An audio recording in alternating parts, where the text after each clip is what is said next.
उसमें आप कैसे वो पाकिस्तान खासा बड़ा मुल्क है। एक तरफ से वो लोग हैं, देखिए इंतहा पसंद जो हैं, एक ख़ास सोच रखने वाले हैं जो अपने ख़िलाफ़ कोई बात सुन नहीं सकते।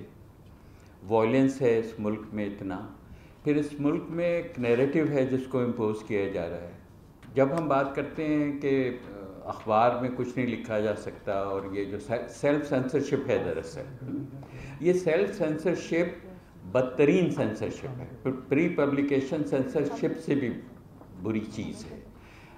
ये दरअसल एक खौफ की फ़ज़ा कायम कर दी गई है कि जिसमें आप ना भी लिख रहे हो तो घर बैठे डरते रहें। तो इसमें अपनी बात कहना न सिर्फ हमारे लिए मुश्किल है बल्कि सबके लिए मुश्किल है। इस वक्त जो फोर्स कन्वर्जन है सिंध के अंदर हिंदू लड़की का हो रहा है और पंजाब में क्रिश्चियन के साथ हो रहा है, और ये तादाद में दिन ब दिन बढ़ रहा है।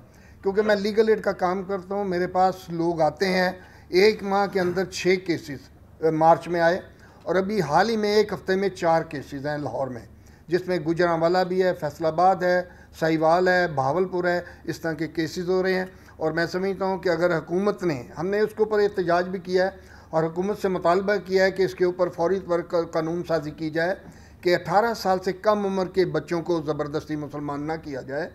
उनको अगर उन्होंने मुसलमान होना है तो उनको जो एज है उसका अंदाज़ा कीजिए